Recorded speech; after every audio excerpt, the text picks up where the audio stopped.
Hello, hello, welcome back to Funding Friday. How the heck is it December already? Where has this year gone? That's such a British thing to say, isn't it?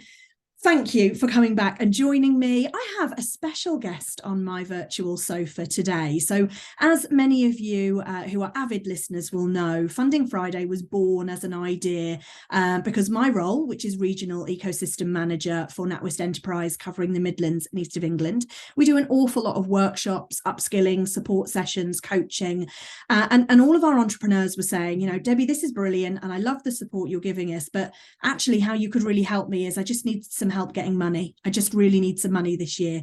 They didn't understand the grant process. And so we've been uncovering week after week different pots of money, different pots of funding to help you leverage growth in your area or your sector through our ecosystem signposting. But today is a little bit different. So I would like to introduce you, without further ado, to Rachel Hayward, who is from Ask the Chameleon. Rachel, tell us what it is that you do and how on earth you got here. Well, so hi Debbie. So I'm a bid writer. I am that dark artist that writes the words that hopefully secures the pots of money to enable my clients to grow. So I write tenders, growth applications for grants, and I also write business awards as well. They are similar and very different. And I actually got into that.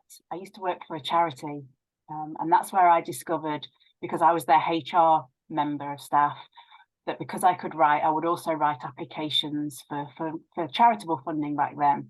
And that's how it started. I uncovered a passion for it, a competitive streak I never realised that I had. And it grew from there. Brilliant. And my goodness, it's competitive by its nature, isn't it? How long have you been in this kind of world and realm? How long have you been doing this for? And has it changed during that time? So I've been self-employed for 7 years as Ask the Chameleon. Prior to that, it was within the charitable sector. And originally, when I first was self-employed, I was writing for a lot of charities because that's the area and the sector that I knew well. Over time, that has morphed into more commercial tenders. So I am self-taught. It has changed considerably due to COVID. You know, during the past 2 years, a lot of funding was diverted purely to support businesses and charities. It is very competitive. I do think it's a little bit cyclical in the charity sector. You know, as the economy grows and shrinks, so does the money and the themes for charitable organisations. But the commercial world, I'm forever learning. It's very interesting. And you must really enjoy working with SMEs, because I know this is a huge part of what you do. But what is it that you find most people, why do people use you rather than doing it themselves? You've kind of alluded to that already slightly. So clients tend to use me because they're time poor. And, you know, tenders wait for no man or woman. They pop up, they're due in 3 weeks, and there's just no flexibility. So a lot of my clients use me so that we make sure that we hit the deadline. They say to me, if I wasn't involved cracking the whip in the background, we wouldn't get the tender submitted on time. Equally, for companies that haven't tendered before, I can take them through the process and I can answer the questions, because a lot of these portals are online. There isn't a person to speak to. And I do have a success rate. I don't win every single one. I'm massively competitive. So everyone that I don't win hurts. But I do win 65%. And I'm very strong on saying no to the ones that I don't think we stand a very good chance of, because writing tenders, writing proposals is intensive. And if the client is with me, they're not working on their own business, because we do it very collaboratively. And I guess because there is so much work involved, whether the result is successful or not, this can't be a no win, no fee proposition. Is it chargeable regardless? How does that work? So for me, it is. During COVID, obviously because of what we were all facing, I did do a couple of no win, no fees, or my fee was reduced and there was a percentage if the bid was successful, because I felt very keenly what my small business fellows were feeling during that time. But yes, I work on a day rate. I have a different day rate to my charities that I do for my commercials, because that's my passion, and I am very aware that if they're investing in me and we can't guarantee a win, I try to keep that proportionate. One of the things that I would say is that I'm also very keen on that added value from the content that we write. So I know my clients go on to reuse a lot of the things in future bids and tenders, or they reuse them for social media content, for award submissions, in their general proposals that they perhaps create and send out as part of their normal business development offer. So really, you could consider part of it as marketing collateral generation as well. Okay, that's really interesting. Thank you. In terms of the type of businesses that you work with, are they sector specific, stage specific? I work with all sectors. I write for a security firm. I've written for electrical contractors. I've written for an IT company. I am a specialist in none of these. And I think that's because we work so closely together that it doesn't always matter that I don't know the technical nature of things. That's the bit that the client works on. I don't tend to do research and development type projects or academic research bids because they are very specialist. And the clients tend to be under 50 members of staff, but then I've worked with large national clients who have submitted multi-million-pound bids. So it varies really. One thing that I think I'm very good at is that I will say no if I don't think it's for me, or I don't think that I have the expertise that that client is looking for. And I have a business coach of my own who is an experienced bid writer. He's been excellent for me, and we work together. We pass each other referrals. So if I felt that it perhaps wasn't for me, it was more for Jonathan, then I would pass that forward. Brilliant. You mentioned already about accountability, so hitting the deadlines and people being time poor. Do you also find that there is a cross-section of business owners who use you because writing is just not their forte, whether they're neurodivergent or just they hate this stuff?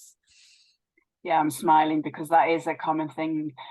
Clients can, and it happens in the business awards writing arena as well. Clients will talk to me, so we'll do a Zoom call like this, and they'll tell me how they can deliver the contract, but they have nothing written down. Or the way in which they have written past examples has been very informal and very generalist, whereas they give it to me and I tighten it up. We give examples of how they've delivered in the past. And I answer the question. I get very obsessive about making sure we've answered the question, because one of the things that I have learned since I've been writing a lot of these is that you can have question drift, and you can go off and start saying the things that you want to say and want to tell them that you think is important, but that's not what they've asked for. Yeah. And at the end of the day, there is still a human being at this point that is reading your submissions. So you want them to be in a good mood. And if they want a particular answer to the question, then that's what you have to give them. I'm smiling because I'm an awards judge on many of the business awards. And sometimes I'm reading an application and I think, what category do they think they've entered? Because this bears no resemblance to the question that was asked. So yes, I can totally see that that's the case. So helping them stay on track, helping them get the right information for the right questions. It sounds expensive. Is it something that, because it's your one-to-one time and you're working with them on a project, is it something that you can say up front, this is how much it's going to cost? Is it a set price? Or is this we have to see how we go through the application as to how much work you want me to do? How does the quoting of it work? You mentioned day rates, which I won't ask you what yours is, but how do you define whether they can afford it or not? So it is difficult, and I think any small business owner really struggles with the pricing and the money. Talking about money is tough. I find it the same for my own business. But I ask my clients to send me the application that wants filling in, so that I can see the extent to which the procurer wants information. And there is a definite difference between a £50,000 bid and one for 250, 500,000, and so on. Absolutely. I also ask them for what information they've got already. So if I'm writing everything completely from scratch, then that is going to take me more time. And I estimate. And because I work so closely with my clients, if if it starts that we're going beyond my estimate, then that's up to me to have an upfront conversation with them. But equally, by that stage, I will have got to know them a little bit more. I want them to win. I do want them to win. I want them to continue to grow. I want them to come back and use me again. So it's that fine balance between, you know, saying it's going to be a little bit more, or sometimes I'll say to a client, right, you do this bit, because then you won't have to pay me for doing that bit, and I will do this section. So I am very mindful of people's budgets. Equally, I'm very mindful of time, because if a client says to me, right, Rachel, I've got a bid and it needs to be in on Monday, then that probably means I'm going to be working all weekend. Or if I've got to move clients out of the way to meet that, then that has a premium attached to it. Yeah. So it is very much a conversation, a collaboration. And if the client says to me, I've only got a budget for this amount, it's like, right, well, what can I do for you that is of value to you within the budget that you have?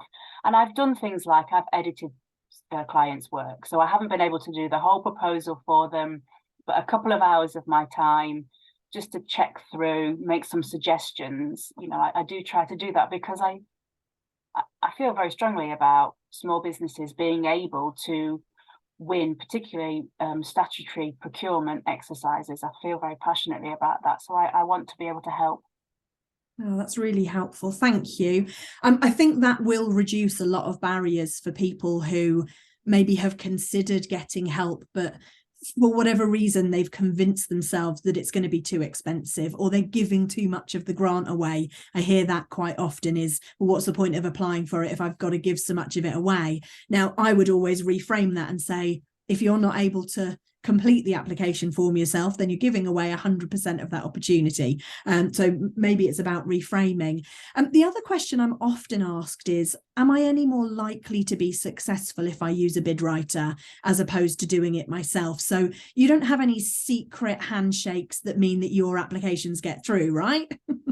Absolutely not. And you know, there are some organisations for whom they really don't want you to use bid writers, because there are professional teams of people that actually don't do any delivery, and that can, you know, they can be very compelling in the word form, but actually the delivery is less than quality. So no, I don't have any special backhanders or deals going on. I think we understand how the system works. We know how the portals work and what to look for. But the thing is I work so collaboratively with my partners and my clients, because I want to make sure that my writing doesn't dilute what they want to do, and that they can actually deliver what we've said. And I went from writing bids and tenders for my own charity that I was running into working with other people. And that was one of the biggest learning things I went through, was making sure I didn't change things now that I was no longer part of the delivery. My clients press the button. They go to any interviews. They have the final say about everything. I can suggest something, they can disagree with me. You know, it's their work, because as soon as that bid's submitted, I'm off onto something else. So it's very important that they are confident and able to deliver what we've said we are. And I do think my clients get a lot of extra value, because, you know, I say, oh, you can use this for that information, and how about we convert that into a press release or whatever. But everybody has a choice, and sometimes it's a case of being the best of those that have submitted, not necessarily the best in the world. It's like with awards, you know, and you have to be in it. And what I saw during COVID was a lot more businesses going for tenders, because they continued when business sort of stopped over that 18 months, and certainly for the first 18 months. I could see tenders coming out all the time that my clients and my business friends could be applying for. And I think a lot more threw their hat into the ring as a result. And that leads on to a really great opportunity, I guess, is if somebody's working with you on a regular basis, you're exposed to an awful lot more of the kind of landscape of grants and funding. So do you offer that as a service to clients that you're working with, where you would let them know that something else they might want to consider? Yeah. So during COVID, I created, because I could see these opportunities coming, and everyone kept saying there's no work, that wouldn't be for us, why would we win that? It's like, well, you don't try, it's like if you don't buy a lottery ticket, you'll not win. I created a tender bulletin. It comes out twice a month, and I still do it now. I thought it would just be for the period of COVID, but it's continued. And that puts opportunities in front of you. So if you're a marketing company, it has marketing tenders. And depending on the clients that I've got, depends on the tenders that come in. So I scrape from my industry databases, etc., and put that together twice a month, and that goes out. And then, you know, my clients can use me to do it. They can do it themselves. They could use somebody else. They could, you know, whatever they want to do with it, because you can literally spend all day, every day, looking for the opportunities. There are so many different portals that are slightly different. It is a very frustrating landscape to work in. I must be mad. And ever changing as well. The one thing I found doing this series of Funding Friday is every grant is different, every provider is different, every narrative and framing is different, and the things that you can get away with on one, you can't with another. They're much more rigid.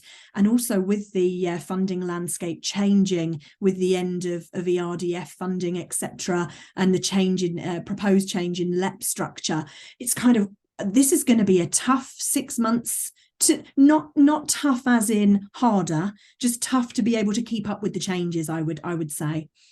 Yeah, definitely. I think that the UK Share Prosperity Fund that's coming in, we've waited for it for such a long time. I think the relationships that everybody had built up with their LEPs and their growth hubs, it's like, well, what happens next? I've been through this before when Business Link changed and so on. So it is being like an octopus sometimes and keeping all the juggling and keeping all the connections going.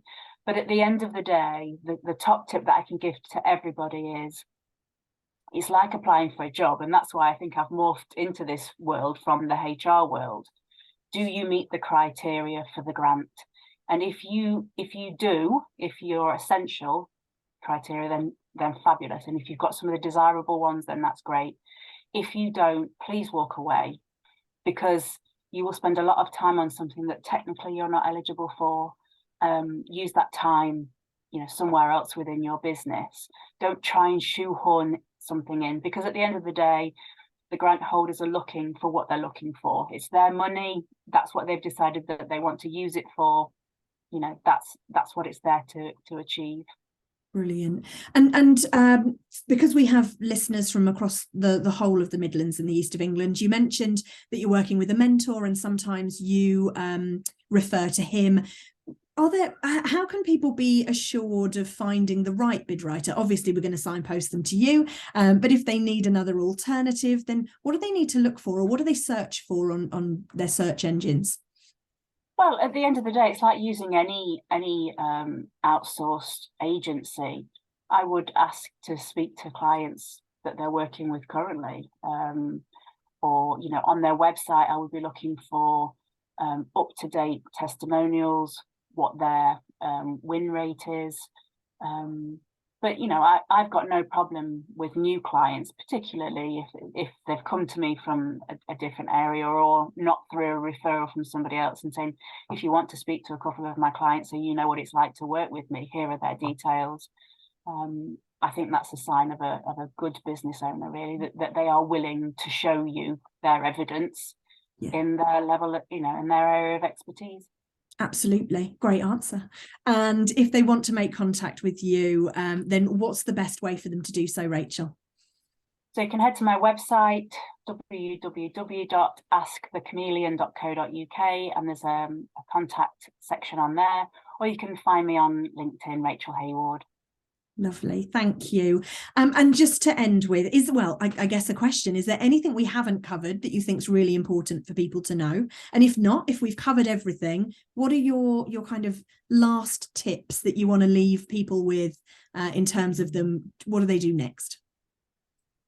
So the thing with grants, particularly, if we talk about those to grow your business, is that you need to have the idea before you apply. Don't think that you can apply tomorrow for a grant for something that you've already purchased. And these things take longer than you would imagine them to take.